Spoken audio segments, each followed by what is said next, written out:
University మంచి భవిష్యత్తు కోసం తెలుగు విద్యార్థులు ఇష్టపడే యూనివర్సిటీ. సార్, కాశ్మీర్ ఇష్యూ చూస్తున్నామండి. ఫస్ట్ టైం టూరిస్టులను టార్గెట్ చేయడం. అవును, మనం గతంలో మాట్లాడుకున్నట్లుగా ఎప్పుడు అమర్నాథ్ యాత్రకు వెళ్తున్నప్పుడు వాళ్ళని టార్గెట్ చేయడం, భక్తులను టార్గెట్ చేయడం తప్ప టూరిస్టులను డైరెక్ట్గా చేయడం అనేది ఎక్కడ కనపడలేదు. అవును. మీరు చెప్తున్నా, గతంలో మనం డిస్కస్ చేసినట్లుగా టూరిస్ట్ స్పాట్స్ కొన్ని ఉన్నాయి. ఆ స్పాట్స్లో అన్ఎక్స్పెక్టెడ్ జరగడం తప్ప ఇంత పెద్ద లార్జ్గా చనిపోవడం, పర్టికులర్గా హిందువుల్ని ముస్లిం వేరు చేసి చంపడం అనేది ఇది ఫస్ట్ టైం. అవును. దీని మీద ప్రభుత్వం కూడా చాలా సీరియస్గా ఉంది. బీహార్లో కూడా ప్రైమ్ మినిస్టర్ గారు చాలా స్ట్రాంగ్ వార్నింగ్ కూడా ఇచ్చారు. అవును. వార్నింగ్ ఇవ్వడం, అటాకులు చేయడం కాకుండా అసలు ముందు మనం ఎందుకు ఫెయిల్ అయ్యాం, మన ఇంటెలిజెన్స్ ఏమైంది, అసలు ఇంత పెద్ద ఇష్యూ జరుగుతున్నప్పుడు మనకున్న నెట్వర్క్ ఎక్కడ బ్రేక్ అయింది అంటే కొంతమంది ఆఫీసర్లు అంటారు వాళ్ళు డిజిటల్ సిగ్నేచర్ ఎక్కడ వాడకుండా ఉన్నారు కాబట్టి మనం ఫెయిల్ అయ్యామంటున్నారు. అంటే మనం పుట్టిన ఇంటెలిజెన్స్ ఎక్కడ ఆగిపోతుంది అంటే మన టెక్నాలజీ వైపు వెళ్తున్నాం తప్ప మన మూలాలు మర్చిపోతున్నాం అనేది ఇక్కడ చాలా క్లియర్గా తెలుస్తుంది. మీరు కాశ్మీర్లో చాలా కాలం పనిచేశారు కాబట్టి ఇక్కడ ఫెయిల్యూర్ ఎక్కడ కనిపిస్తుంది అంటారు? చూడండి, ఫస్ట్గా మాట్లాడుకుంటే ఆర్మీ కానివ్వండి, సిఆర్పిఎఫ్ కానివ్వండి, జేఎండ్కే పోలీస్ కానివ్వండి, ఇంటెలిజెన్స్ ఫెయిల్యూర్ అయితే మాత్రం దీన్ని మనం ఖచ్చితంగా అనాల్సిందే.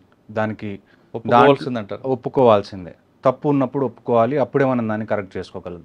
అలా కాదు, తప్పు లేదు, మా తప్పేం లేదు అంటే that is not the right approach to a problem. ఇంకొకటి, ఇందాక మీరు చెప్పినట్టు ప్రతిసారి అమర్నాథ్ యాత్రకు ఎవరైతే భక్తులు వెళ్తారో వాళ్ళ మీద అటాక్ చేయడానికి చాలాసార్లు అటెంప్ట్స్ జరిగినాయి, అటాక్స్ జరిగినవి కూడా ఇంతకుముందు. కానీ టూరిస్ట్ మీద, పర్యాటకుల మీద డైరెక్ట్గా అటాక్ అనేది ఇప్పటి వరకు జరగలేదు. మేబీ అదొక రీజన్ అయి ఉండొచ్చు, దాన్ని మనం ముందే యాంటిసిపేట్ చేయకపోవడానికి. అట్ ద సేమ్ టైం నాకు ఎక్కడో లింక్ మిస్ అవుతుందని అనిపిస్తుంది ఇందులో. ఎందుకంటే నేను ఇందాక చెప్పినట్టుగా పర్యాటకుల్ని డైరెక్ట్గా టార్గెట్ చేసి, అది కూడా ఇంతమందిని, అంటే ఇంతకు ముందు కూడా టూరిస్ట్ కొంతమంది చనిపోయారు కాశ్మీర్కి వచ్చినప్పుడు. మేబీ వాళ్ళు స్టోన్ పెల్టింగ్ మధ్యలో ఇరుక్కొని, లేకపోతే ఆపరేషన్స్ మధ్యలో ఇరుక్కొని చనిపోయారే తప్ప డైరెక్ట్గా టార్గెట్ చేసి టూరిస్ట్ని చంపింది అన్నది ఇంతకుముందు నేను ఎప్పుడు చూడలేదు. సో ఇందులో దీని అర్థం ఏంటో నేను కూడా అర్థం చేసుకోవడానికి ట్రై చేస్తున్నాను. ఇక్కడ అన్నిటికన్నా మెయిన్ ప్రాబ్లం మనకేంటి అంటే లోకల్ సపోర్ట్ లేకుండా ఇదంతా జరగడం అనేది ఇంపాసిబుల్. ఇంకొక విషయం మనందరం ఒకటి గుర్తుపెట్టుకోవాల్సిన విషయం ఏంటి అంటే దిస్ ఈజ్ ఇస్లామిక్ టెర్రరిజం. మీకు నచ్చినా నచ్చకపోయినా, మీకు వినడానికి ఇబ్బందిగా ఉన్నా లేకపోయినా, I'm not here to give politically correct statements. This is Islamic terrorism. నేను ఎందుకు చెప్తున్నాను అంటే ఇస్లాం అనేది ఒక్క ఇండియాలోనే కాదు కదా ఉంది. ఇప్పుడు పాకిస్తాన్ని మనం ఏమంటాం? పాకిస్తాన్ని మనం ఇస్లామిక్ రిపబ్లిక్ ఆఫ్ పాకిస్తాన్ అంటాం. వాళ్ళు వచ్చి హిందువులందరూ టూరిస్ట్ అందరినీ ఒకవైపు నుంచోబెట్టి, ముస్లిమ్స్ అందరినీ ఒకవైపు నుంచోబెట్టి వాళ్ళ ప్యాంట్లు కిందకి దింపి చెక్ చేసి చంపుతున్నారు అంటే what is the reason behind it? వాళ్ళు చంపిన తర్వాత వెళ్ళి మీ మోదీకి చెప్పుకోండి ఇలాంటి స్టేట్మెంట్స్ ఇస్తున్నారు అంటే దాని అర్థం ఏంటి? దాని అర్థం ఏంటి అంటే పాకిస్తాన్ పుట్టిందే హిందూ హేట్రేడ్ మీద. మీరు దాన్ని డినై చేయలేరు. టూ నేషన్ థియరీ ఏదైనా కావచ్చు, వాళ్ళు వేరుగా మాకు ల్యాండ్ కావాలి, మేము వేరే కంట్రీ పెట్టుకుంటాం అని అన్నప్పుడు that is not out of వాళ్ళు ఏదో డెవలప్డ్ అవ్వాలి వాళ్ళ సొంతంగా అని కాదు. Just one plain reason is వాళ్ళకి హిందూస్తో ఉండడం ఇష్టం లేదు. సో ఇప్పుడనే కాదు, నేను కాశ్మీర్లో నేను సర్వ్ చేసినప్పటి నుంచి లాస్ట్ 1947లో ఎప్పుడైతే మనం ఇండిపెండెంట్ అయ్యామో అప్పటి నుంచి చూసుకుంటే ఇప్పటి వరకు ప్రతిసారి there is always hate angle. రీసెంట్గా మనకి బలూచిస్తాన్లో బలూచ్ లిబరేషన్ ఆర్మీ అనేది ఆ ట్రైన్ మీద అటాక్ చేసి, హైజాక్ చేసి చాలా పెద్ద ఆపరేషన్ చేశారు వాళ్ళు పాకిస్తాన్ ఆర్మీ మీద. అలాంటి హైజాక్ అనుకోవచ్చా, లేదు వాళ్ళు ఇండిపెండెన్స్ కోసం వాళ్ళు చేశారు అనుకోవచ్చు?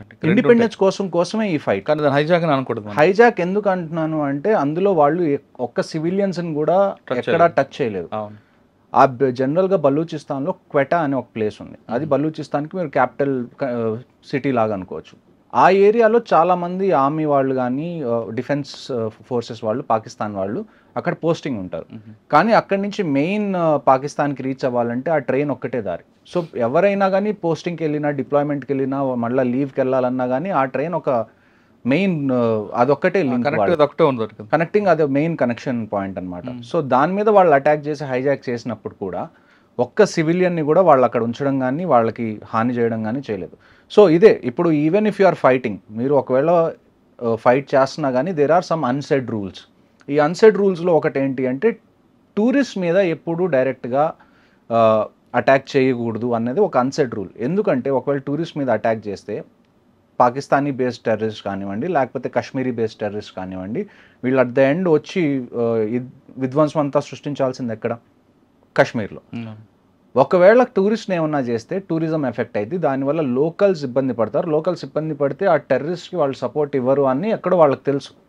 అందుకని ఇన్ని రోజులు వాళ్ళు ఎప్పుడు కూడా టూరిస్ట్ని డైరెక్ట్గా టార్గెట్ చేయలేదు. కానీ మొదటిసారి వాళ్ళు టూరిస్ట్ని టార్గెట్ చేశారు అంటే now more than the government, more than the army, more than the air force or the navy, అందరికన్నా పెద్ద responsibility is with Kashmiri people, how they respond to this. ఇది జరిగింది. ఇప్పుడు ఇది మీరు ఇన్ని రోజులు ఆర్మీ మీద అటాక్ చేశారు, వీఆర్ గివింగ్ అవర్ రెస్పాన్స్, అక్కడి వరకు బాగానే ఉంది. మీరు ఇప్పుడు పర్యాటకుల మీద పర్యాటకుల్ని టార్గెట్ చేశారు, దీనివల్ల టూరిజం ఎఫెక్ట్ అవుతుంది. ఈ టూరిజం ఎఫెక్ట్ అవ్వడం వల్ల డైరెక్ట్గా ఫుడ్ చైన్లో అందరికన్నా ఎఫెక్ట్ అయ్యేది ఎవరు? Kashmiri local population. వాళ్ళు మీ ఇంటి గడప దాకా తీసుకొచ్చారు. ఇప్పుడు మీకు మాకేం సంబంధం లేదు, వాళ్ళు ఆర్మీని టార్గెట్ చేస్తుంటే మాకేం సంబంధం అని ఎన్ని రోజులు మీరు అన్నారు. కానీ ఇప్పుడు వాళ్ళు మీ పొట్టకూటి మీద కొట్టడానికి ట్రై చేస్తున్నారు, వచ్చారు. ఇప్పుడు మీరు ఎలా బిహేవ్ చేస్తారు అన్న దాని మీదే నెక్స్ట్ స్టెప్స్ కాశ్మీర్ ఫ్యూచర్ అనేది ఆధారపడి ఉంటుంది. నేను సాధారణంగా కాశ్మీర్లో నేను గతంలో వెళ్ళినప్పుడు ఎక్కడైనా భయపడితే మీరేం భయపడక్కర్లేదు, మా ప్రాణం అడ్డంగా ఉంటుందంటూ కాశ్మీరీ వాళ్ళు చెప్తుంటారు. ఆ షికారీ వాళ్ళు కానీ చెప్తున్న గుర్రాలు వాళ్ళు కూడా, వాళ్ళని కూడా కాకుండా వచ్చి వాళ్ళు ఒక ఆయన గుర్రం నడిపే వ్యక్తి కూడా చంపారండి. అంటే ఏ మెసేజ్ ఇస్తున్నారండి వాళ్ళు? నేను అదే కదండి ఇందాక నుంచి చెప్తుంది, మెసేజ్ వాళ్ళు ఇచ్చేసారు క్లియర్గా, మాకు మీరు తింటున్నారా తినట్లేదా యాజ్ ఏ కాశ్మీరీ పాపులేషన్ మాకు అనవసరం, మాకు మీరు హిందూ అయితే చాలు, మేము మిమ్మల్ని చంపేస్తానని చెప్పి వాళ్ళు చెప్పారు. దీని అంతటి వల్ల కాశ్మీర్లో వచ్చే ఎఫెక్ట్ ఏదైతే ఉందో అది గవర్నమెంట్ మీద ఆధారపడలేదు, ఆర్మీ నేవీ ఎయిర్ ఫోర్స్ మీద కూడా ఆధారపడలేదు. ఫైనల్గా అది ఆధారపడేది కాశ్మీరీ పాపులేషన్. ఇక్కడి నుంచి వాళ్ళు ఏ స్టెప్ తీసుకుంటారు. మీరు వీళ్ళని ఎంకరేజ్ చేస్తూ ఉంటే ఇలాంటివి జరుగుతూనే ఉంటాయి. మీరు మళ్ళీ ఆర్టికల్ 370 ముందు ఏ పొజిషన్లో ఉన్నారో ఆ పొజిషన్లోకి వెళ్ళిపోతారు. అంటే కాశ్మీర్ కాపాడాలంటే కాశ్మీరేజ్ ఉండాలి ముందు. కాశ్మీరీస్ దానిలో అందరికన్నా వాళ్ళకు ఒక క్లారిటీ రావాలి. నేను ఇంతకు ముందు చాలా పాడ్కాస్ట్లో కూడా చెప్పాను, మీకు పైన మొత్తం చాలా నీట్గా చాలా క్లీన్గా టూరిజం బాగా పెరుగుతుందని మీకు అనిపిస్తుంది, కానీ లోపల ఏంటి మైండ్ సెట్ అనేది మనం కనీసం దాన్ని అబ్జర్వ్ చేసి కనీసం ఒక 15-20 సంవత్సరాలు పీస్ఫుల్గా ఉంటే తప్ప కాశ్మీర్ అనేది మారదు. కాశ్మీర్ మీద రీసెంట్గా బలూచిస్తాన్లో అటాక్ అయిన తర్వాత పాకిస్తాన్ చీఫ్ ఆసిమ్ మునీర్ ఎవరైతే ఉన్నారో ఆయన ఒక స్పీచ్ ఇచ్చారు రీసెంట్గా, కాశ్మీరీస్ ఆర్ జగ్యులర్ వెయిన్ అది ఇది అని చెప్పి. 1947 దగ్గర నుంచి 2025 వరకు ఆల్మోస్ట్ 75 ఏళ్ళు దాటినాయి. ఇప్పటి వరకు వాళ్ళు కంటిన్యూస్గా ఫస్ట్ ఒక 10 ఏళ్ళు పంజాబ్లో చేశారు, ఆ తర్వాత మనకి బెంగాల్లో చేస్తున్నారు, ఇప్పుడు బంగ్లాదేశ్ ఉన్నప్పుడు అవుతుంది, ఈస్ట్ పాకిస్తాన్ ఉన్నప్పుడు కూడా అయింది, ఆ తర్వాత కాశ్మీర్ మీద కంటిన్యూస్గా జరుగుతుంది. ఇప్పుడు మీరు చెప్పండి, వాట్ షుడ్ వీ డూ? ఇప్పటి వరకు మీరు మమ్మల్ని అడిగేవాళ్ళు కదా, మీరు ఫస్ట్లో నేను ఆర్మీలో జాయిన్ అయినప్పుడు నాకు వచ్చే క్వశ్చన్స్ ఎలా ఉండేవో తెలుసా? మనం ఎందుకు కాశ్మీర్లో అంతమంది ఫోర్సెస్ని పెడుతున్నాం, కాశ్మీర్ని ఇచ్చేయచ్చు కదా, ఎందుకు ఈ గొడవ అంతా అని. ఇప్పుడు మీకు అర్థమై ఉండాలి, ఒకవేళ మనం కాశ్మీర్ ఇచ్చేసాం అనుకుందాం for the debate purpose, Kashmir అనేది మనం ఇచ్చేసాం, మనకేం గొడవలు వద్దు అని చెప్పి, డూ యూ రియలీ థింక్ వాళ్ళు కాశ్మీర్ దగ్గర అవుతారు? కాశ్మీర్ ఇప్పుడు ఎక్కడైతే పాకిస్తాన్ ఆక్యుపైడ్ కాశ్మీర్లో అన్ని టెర్రరిజం క్యాంప్స్ ఉన్నాయో ఆ క్యాంప్స్ అన్ని కాశ్మీర్లోకి షిఫ్ట్ అవుతాయి. కాశ్మీర్ తర్వాత పంజాబ్ తర్వాత హిమాచల్ తర్వాత ఉత్తరాఖండ్, ఇక్కడికి టెర్రరిజం రావడం స్టార్ట్ అవుతుంది. ఆ 3 ఆక్యుపై చేసుకుంటారు, ఆ తర్వాత ఢిల్లీకి వస్తారు, చిన్నగా మీ ఇంటి దాకా వస్తారు, అప్పుడు అప్పుడు మీరు ఏం చేస్తారు? సో ఇప్పుడు ఏంటి అంటే we are ready for this is the time when the entire country should support the government ఏ డెసిషన్ తీసుకున్నా కానీ ఇప్పుడు మనకి విభేదాలు ఉండకుండా అంటే ఏకతాటిగా గవర్నమెంట్ని సపోర్ట్ చేయడం ఈ టైంలో అన్నది చాలా ఇంపార్టెంట్. ఇప్పుడు ఒకవేళ గవర్నమెంట్ వారే ఒక ఫైనల్ సొల్యూషన్ అని అనుకుంటే వీఆర్ రెడీ ఫర్ ఇట్. నేను మీకు లాస్ట్ టైం కూడా చెప్పాను, for the next 5 years I'm still in reserve list. నేనేదో వార్ జరగాలి అని చెప్పట్లేదు. ఒకవేళ జరిగితే మేము పార్టిసిపేట్ చేయడానికి రెడీగా ఉన్నాం. There is no second question. ఇవాళ ప్రైమ్ మినిస్టర్ అనౌన్స్ చేశారనుకోండి, if it is going to be war, be ready. మేము ఎప్పుడు రిపోర్ట్ చేయాలో దానికన్నా 10 రోజుల ముందే రిపోర్ట్ చేస్తాం, వీ విల్ బీ అవైలబుల్. కానీ ఒక డెసిషన్ తీసుకోండి. This can't go on like this. 75 ఏళ్ళ నుంచి ఇదే జరుగుతుంది, ఇంకొక 25 ఏళ్ళు మీరు ఇదే జరగాలి అని అనుకుంటే మాత్రం మీరు వదిలేసేయండి. ఏదో చిత్క ఆపరేషన్స్ చేసి అయిపోతాయి. ఇక్కడ అన్నిటికన్నా మెయిన్ ప్రాబ్లం మనకి టెర్రరిజం కాదు, అన్నిటికన్నా మెయిన్ ప్రాబ్లం మనకి పాకిస్తాన్ ఆర్మీ. మీరు ఒక విషయం గుర్తుపెట్టుకోవాలి, every country has an army, but Pakistan army has a country. ఇది మీరు ఫస్ట్ నుంచి చూస్తున్నారు. ఎప్పుడైతే అక్కడ ఒక స్ట్రాంగ్ లీడర్, ఒక ప్రైమ్ మినిస్టర్ గాను ప్రెసిడెంట్ గాను అవుతారో పాకిస్తాన్లో, వెంటనే ఏమవుతుందండి, వెంటనే కూ జరిగిపోతుంది, పాకిస్తాన్ ఆర్మీ వచ్చి టేక్ ఓవర్ చేస్తుంది, మళ్ళీ వాళ్ళు పాలించడం మొదలు పెడతారు. ఇప్పుడు ఏదైతే ఈ బలూచిస్తాన్లో జరిగిందో దీని తర్వాత పాకిస్తాన్ ఆర్మీకి క్రెడిబిలిటీ పడిపోతుంది. ఇలాంటి టైంలో వాళ్ళ క్రెడిబిలిటీని కాపాడుకోవడానికి దిస్ మస్ట్ బీ సమ్ చాలా డెస్పరేట్గా చేసిన అటెన్షన్ డైవర్షన్ చేయడం అంటారు. కాదు, చాలా ఇప్పుడు డెస్పరేట్గా ఉన్నారు. ఇంకా వాళ్ళని వాళ్ళు ప్రూవ్ చేసుకోవాలి. ఇప్పుడు ఈ అటాక్ అవుతుంది, ఈ అటాక్ అయితే మనకి ఈజీగా తెలుసు ఇది పాకిస్తాన్ చేయించింది అని. ఇప్పుడు మన గవర్నమెంట్ ఏముంటుంది, లేకపోతే మన ప్రజలు ఏమంటారు, పాకిస్తాన్ మీద యాక్షన్ తీసుకోవాలి అంటారు. ఈ రీజన్ని పట్టుకొని ఆసిమ్ మునీర్ ఏమంటాడు, చూడండి హిందూస్ అందరూ మన మీద దాడి చేస్తున్నారు, ఇప్పుడు మనకి ఫండ్స్ కావాలి, పాకిస్తాన్ మొత్తం ఒకటవ్వాలి, లేకపోతే మీరు ఆర్మీకి సపోర్ట్ చేయాలి అని చెప్పి ఇవన్నీ మైండ్ గేమ్స్. ఈవెన్చువల్గా ఏమవుతుందండి, పిఓకే ఏమంటాం మనం, పాకిస్తాన్ ఆక్యుపైడ్ కాశ్మీర్ మంది అంటాం కదా. మరి ఎల్సీ ఏం చేస్తుంది మధ్యలో? ఎల్సీని జరపండి. మీరు ఒక్కసారి ఇండియన్ ఆర్మీకి ఆర్డర్ ఇచ్చి చూడండి. మోదీ గారు జస్ట్ ఇండియన్ ఆర్మీకి గో అహెడ్ అనే ఒక ఆర్డర్ ఇవ్వాలి చాలు. నేను మీకు 2020, 2019 ఆ టైం విషయం చెప్తాను. డీజీఎంఓ అని ఒక అపాయింట్మెంట్ ఉంటుంది ఆర్మీలో, పాకిస్తాన్ ఆర్మీలో కూడా ఉంది, ఇండియన్ ఆర్మీలో కూడా ఉంది. డీజీఎంఓ అంటే డైరెక్టర్ జనరల్ మిలిటరీ ఆపరేషన్స్.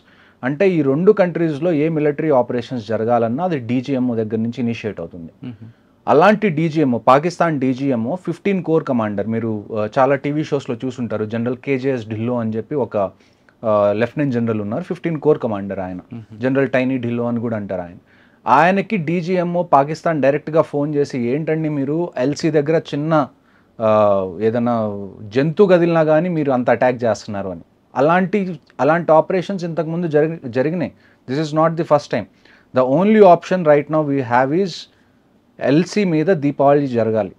ప్రతిసారి దీపావళి మనం వింటర్స్లో చేసుకుంటాం, ఈసారి దీపావళి సమ్మర్స్లో చేసుకోవాలి. వాడండి, మన దగ్గర ఉన్న ప్రతి వెపన్ ఏదైతే ఉందో వాడండి. మనం ఎస్కలేషన్ గురించి భయపడకూడదు. ఇప్పుడు వరకు మన మైండ్ సెట్ ఎలాగుంది చూడండి. ఈ కంట్రీలో మనకున్న అతిపెద్ద దరిద్రం ఏంటి అంటే, మనకి చిన్నప్పటి నుంచి ఇప్పటి వరకు నేర్పించింది ఏంటంటే నాన్ వైలెన్స్, మెచ్యూర్గా ఉండండి. An eye for an eye makes the whole world blind అంటారు, which is a very stupid argument. An eye for an eye makes the competition equal. ఇప్పుడు నేనున్నాను, ఒక్కొక్కడితో గొడవ పడుతున్నాను, వాడి కన్ను తీసేశాను. ఇప్పుడు వాడు నా కన్ను తీయకపోతే నా దగ్గర 2 కళ్ళు ఉన్నాయి, వాడి దగ్గర ఒక్క కన్నే ఉంది. నేను మళ్ళీ వాడిని అటాక్ చేసినప్పుడు ఎవరి దగ్గర అడ్వాంటేజ్ ఉంటుంది? నా దగ్గర అడ్వాంటేజ్ ఉంటుంది. సో ఇవన్నీ చెప్పుకోవడానికి బాగుంటాయి. An eye for an eye makes the whole world blind. No, if you don't take the eye in response of this, ఇలాంటివి ఇంకా పెరుగుతూనే ఉంటాయి.